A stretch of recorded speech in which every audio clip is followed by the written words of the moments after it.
Welcome to the May edition of North St. Paul Notes. I'm your host, Paul Anderson. Coming up in the next half hour, we'll be joined by our new mayor in North St. Paul, Terry Furlong. We'll hear about his days in office, economic development, and his goals for North St. Paul. Stay tuned, North St. Paul Notes is straight ahead.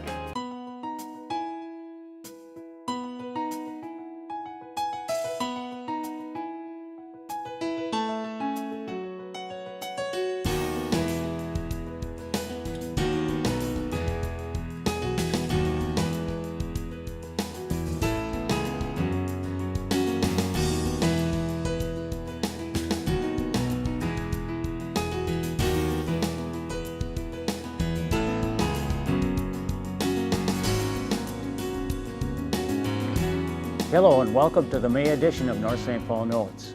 We hope this show will keep you up to date on the news and events that are of interest to the residents of North St. Paul.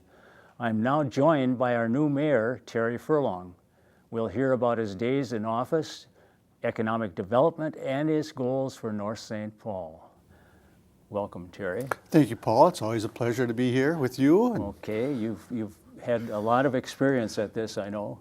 And, we've been on the show a few times. Right, and previously, I guess it was a couple times for the Veterans Park project. You were on the board for that, and I know worked very hard to smooth things between the city and the committee. You know, for a project that took about 4 years to put together. Yeah. So yeah, it was a lot of time. And you're on our board too. I was on for a time, years, sure. Yeah. It was an interesting experience. Yep. And I guess the resulting park is certainly proved to be worth it. It's a beautiful park, and I It tell is. you, people stop there. I go by there, and people are there every day almost. Right. I always see people over there, and Yeah. and they're programming it quite a bit now too. Right. Mm-hmm. You know, different people want to program it, go over there and use the park for, you know, their doings or whatever. Yeah, it's fun. It's just fun to see this whole thing, the way it concluded and the way it's used now. Right. Yeah. And I tell you what, that committee is a dedicated committee. And they're still working. And they're still, yeah.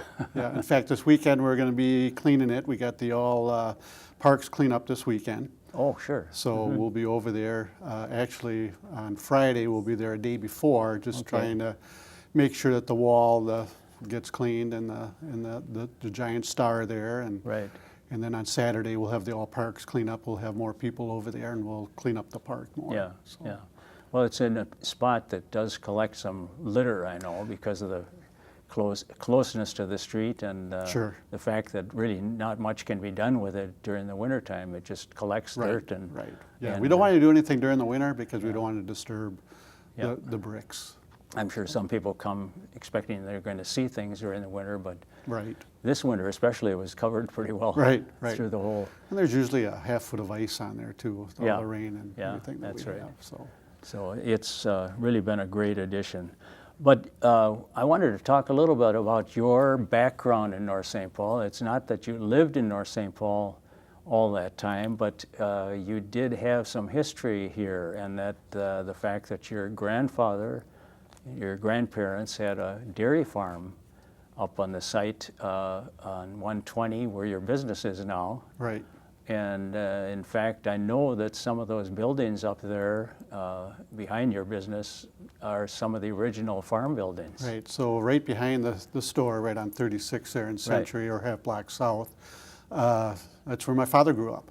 Sure. And the house is still there. And I remember as a little boy coming out this side of town, and there's hardly anything out there, you know, Yeah. at that time. And I remember running through the parking lot one time, and I fell, and I ended up getting like 4 stitches in my head, and we ended up going down to St. Joe's Hospital. Oh, really? And playing in the parking lot there. Yeah. So, yeah. Now that's, you were playing in the parking lot before you had the business there, right? Correct, yes. Definitely a few years before. Yeah, I guess so.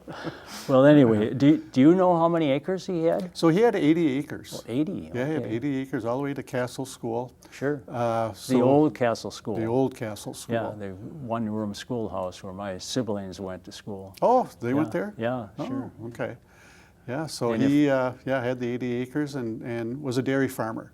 Right. And then pasteurization came in, and I believe he had a heart attack at that time. Oh, So it was kind of a setback for him. sure. And so he started to retire at that time, and the 80 acres, he thought he could develop that into single-family homes. Right. So he had we still have the little book, and this book has everyone's name in it. Oh, and they really? bought the lots for between $100 and $200. And For they the would, lot. For the lot.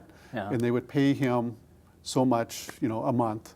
And Yeah. he would write in the little book how much they Sure. pay him. And so he sold most of the lots on time. And that was called the Furlong edition. Furlong, there was I two always- editions. I Yeah. always knew that when I was growing up, that was the Furlong edition. Right. And the barn is a house. Right. I think it's a triplex. at Oh, it this is time. that Yep. many. Okay, Yep. sure.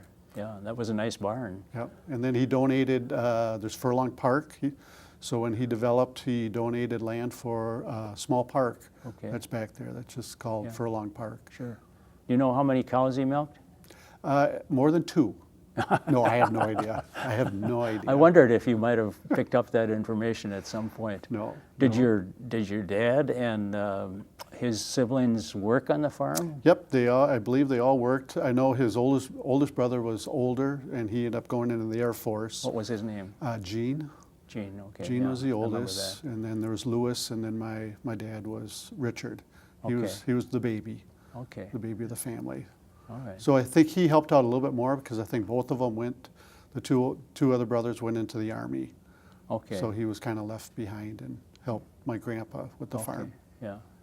So your dad was never in the service then? He was in the service. He did go, but it was during peacetime. Oh, he became a pilot. Yep, he became, well, he did pilot training, I believe. Yeah, So I the thought so. Civil Air, I think is Oh, what it maybe. was. Yeah. So he did get his license to be a pilot. Okay. And then after that, he ended up working at Will Chamberlain Accounting. Okay. His background was more into business. Sure. So, yeah. Well, yeah, it's an interesting history anyway, and you're always reminded of it when you go to work. Right, so, You can't get away. yep, so he actually moved into McAllister Groveland area. Okay. That's where I grew That's up. where you grew up. Yep, and then after, my father passed away at 55, so he was young. Oh, yeah. My sure. mom ended up moving back into North St. Paul, and I bought her house, I and that's see. where I'm living now, and we've Sure. been here over 30 years now. Okay. Yep. Well, Yeah, a little history there. Yeah. So where the store is, we had a little children's and maternity store. oh, sure. That's kind of what my dad set up my mom for retirement, I see. and he had passed away, and she still had the maternity store, and I graduated from school from Bemidji State, and I ran that for about a year, and her dad got sick, so she moved down to Arkansas, and I ended up running the maternity store, children's maternity store, for about a year. And I just told my mom it's not something I want to do for the rest of my life. I wondered about that. So I worked that, and then I told her, I said, Mom, I can't be doing this. I need to move on. And she said, well, you can do whatever you want with the store. And so I Okay. liquidated it, and that's when my brother and I started the Sure. liquor store. Okay. Yeah. Well, it's So now we're interesting. 32 years at the liquor store. I started that when I was 24. You never expected that. did you? No. Time has just flown. Right. And here I am today. Yeah. Interesting. Yeah. Well, now you've had some experience with city government before you became mayor. You were on the city council for a few 10 years. 10 years. 10 years, was it? 10 years. Okay. I Yep. still remember when you came on, and you were pretty green then, I know. I was the new guy on the block, and I had no Right. idea. So I was on the Park and Rec for quite a few years. That's right, too. Chaired the Park and Rec, and we got the park fund started. Mm-hmm. We started to do stuff within the parks, and a lot of good things were happening. Yeah, And you to this day, we have a great Park and Rec group. Yeah, okay. And we're doing a lot of things. Built the new Casey Lake Park building. We're Right. updating all the parks, and And the new shelter up at Silver Lake, and yep. some others too, I think, were built. Yeah. So it's been there's been a lot of progress, and it sounds like you enjoyed that, Yes. serving on that commission. Yep. It was, like Yeah. I said, a great group of people to work with. Well, as the new mayor, you face some new challenges, Always. and we were talking about some of those. And a lot of people think that, well, it's just a job that you go to, and you go to a meeting twice a month. City council meets 2 times a month, and that's probably about all you have to do. Exactly. What That's about all that? I do. How about, is that right? And you know, being on, you know, you're also on the city council. Yeah. There's a lot of committees that you're on. Right. I think the mayor has a little different role than the council members. You're more out in the public Sure. than before. I enjoy that. I enjoy being out in the public. You know, I do have the mayor, you know, you can meet with the mayor on the first Monday of the month between 10 and 12. And I'm also going to get out into the public this summer. I'm going to go meet in different businesses and ask the people to come to those businesses to maybe talk about city issues that they have concerns about. So part of your goal is to get out more and get connecting with the public Yep. more. Connect with the community. Sure. And I think just my background being, you know, a local business owner, you know, you want to connect with the community. And it's funny because being at the store, I'm not disconnected there. I'm really connected. So people do come in. So I do see a lot of people during the day that will come in and try to twist my ear a little bit. And you know, a lot of people respect that I'm at work, but a lot of people like yourself come in and you know. And Of course, I never buy anything. I no, just come never. in to talk. Right, correct. But I remember being there one time when somebody came in, even before you became mayor. You had been elected, but you hadn't taken over yet, and they came in to complain about something, and you said at the time, "Uh-oh, this is starting already." So. And I can handle it pretty good. You know, people are very respectful. You know, if I have time, you know, I definitely will listen. But you know, they have to understand too that, you know, I'm here doing my job. Yeah, that's right. So it's but your position in the store makes you more available too. Correct. And that correct. you can become more exposed than previous mayors have been. Right. Right.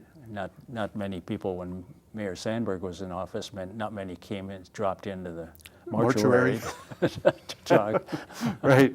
I don't know why that was, but people are uptight about some things. Right. So.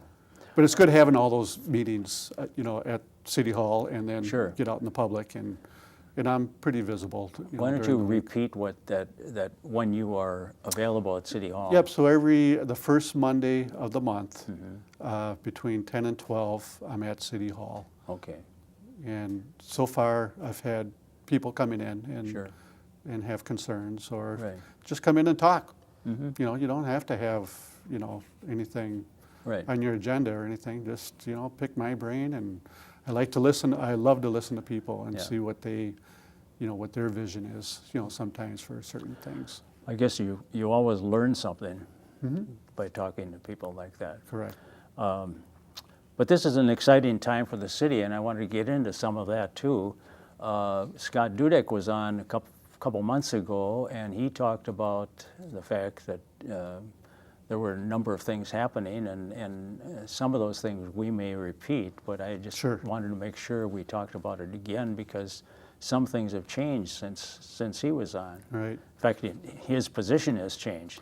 So I was just going to say, just having Scott on board, you know, I've been through 3 managers now, you know, with City Council and the mayor here now. But the last manager we had was Craig Waldron, Dr. Craig Waldron. Wonderful person. You know, he's just a very well-respected within the community, within the state. I think we had one of the top managers, you know, working for us, and he started the ball rolling on a lot of things.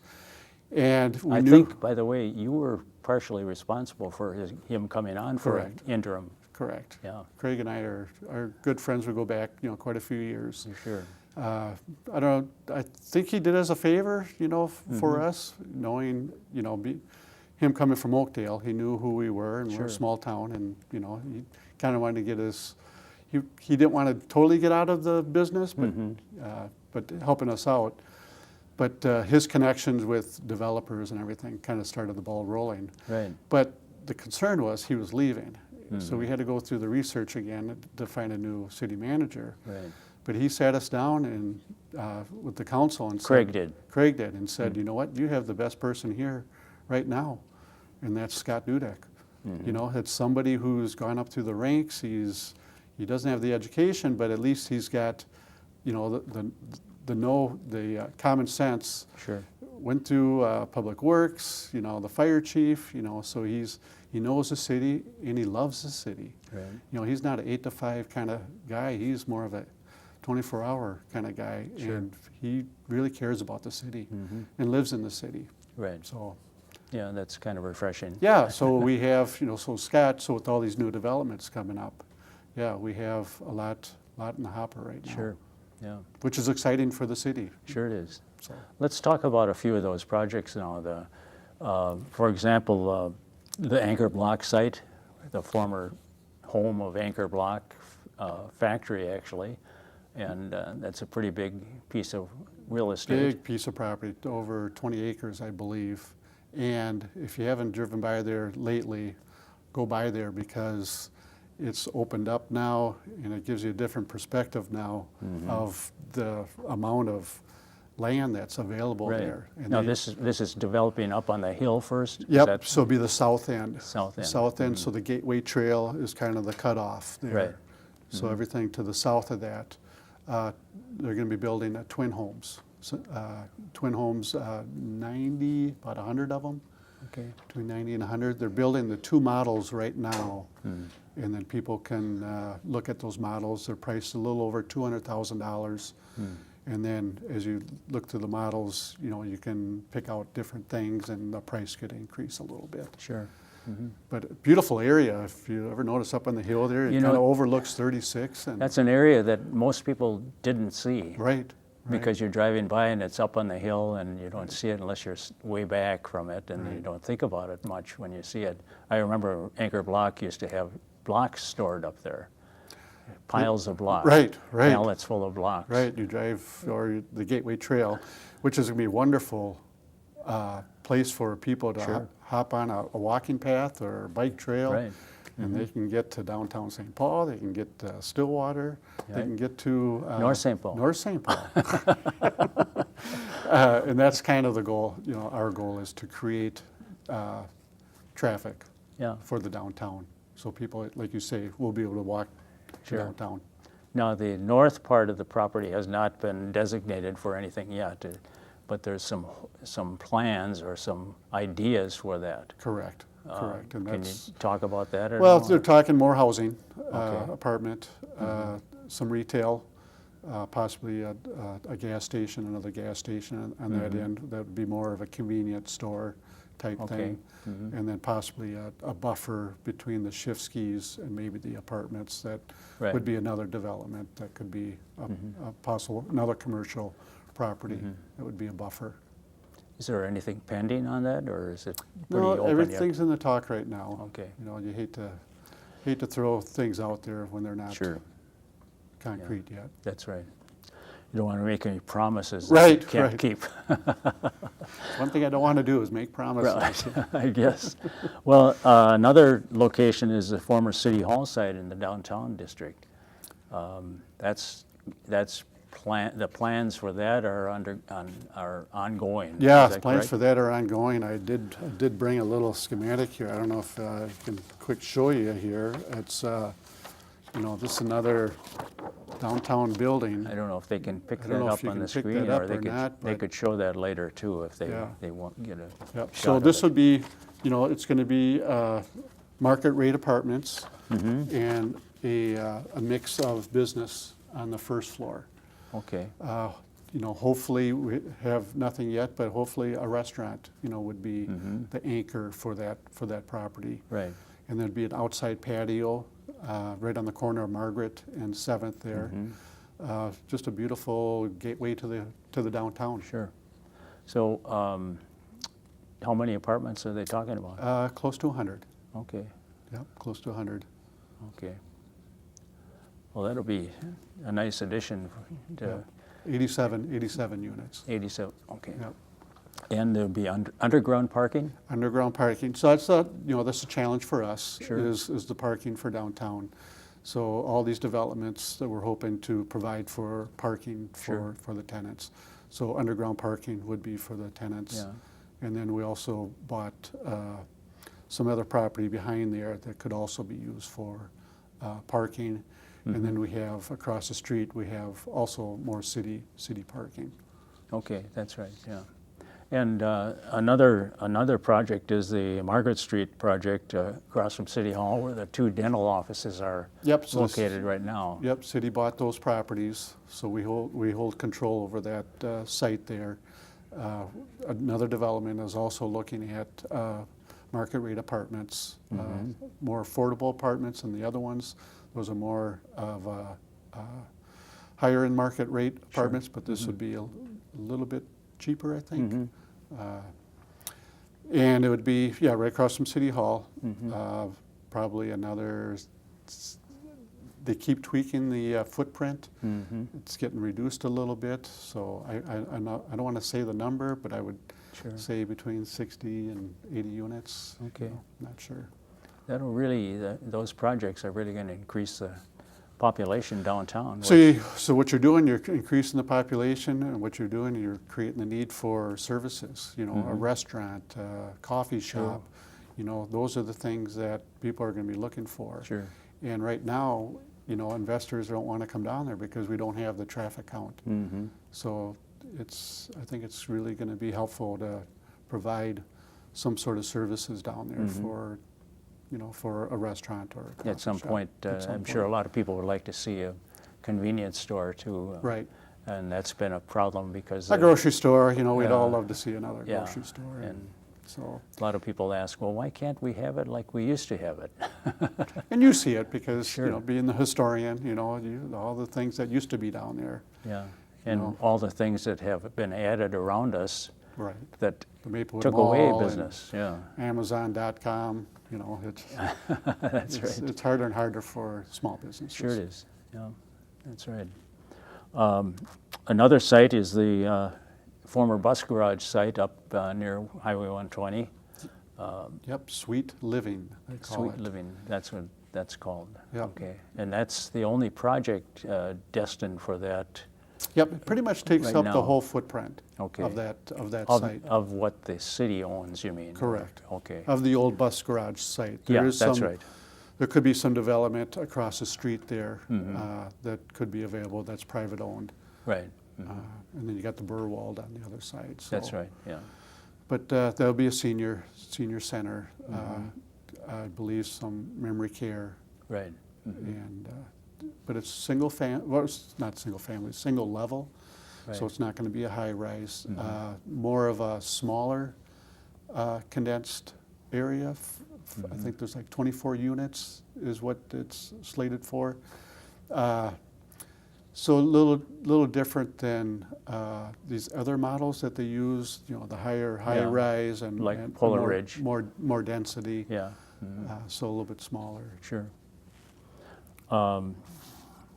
So that's ongoing, and there's another project or another possibility up on 17th Avenue, up by The old- Richardson School. Yep, the old Hmong church used to be and there. it was a Nazarene church originally, Okay.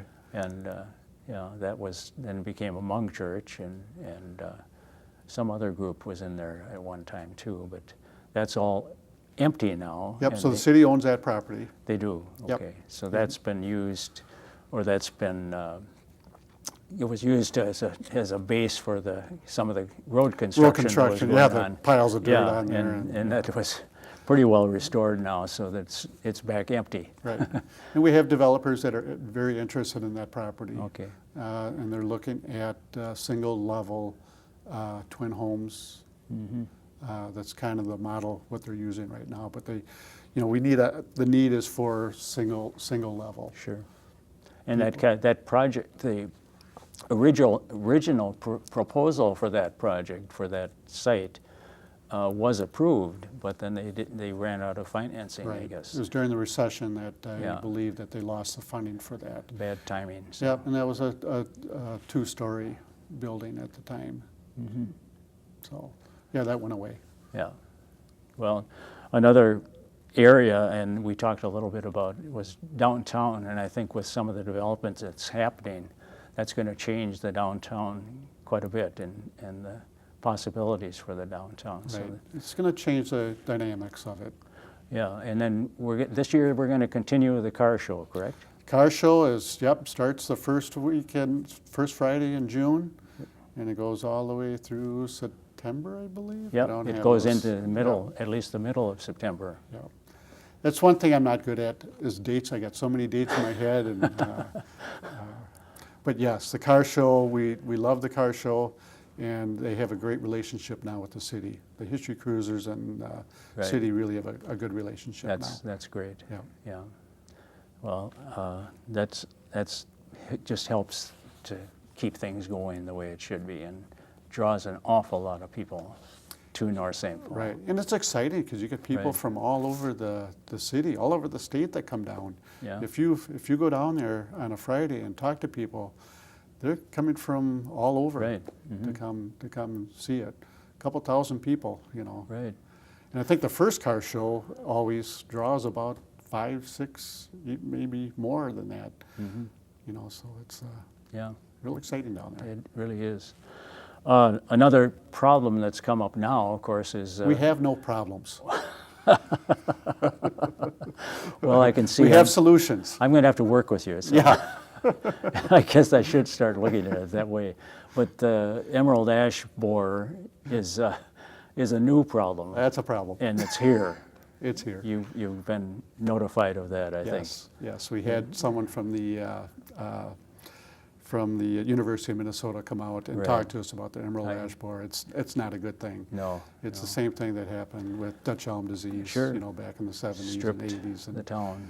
Yeah. And it's disheartening because that's some of our canopies are all ash Sure, trees. that's You know, right. You go along Yeah. Margaret Street and that whole canopy is ash. And Learned another lesson. yeah, and they're saying no more canopies anymore. Right. You got to have diversity. Yeah. So.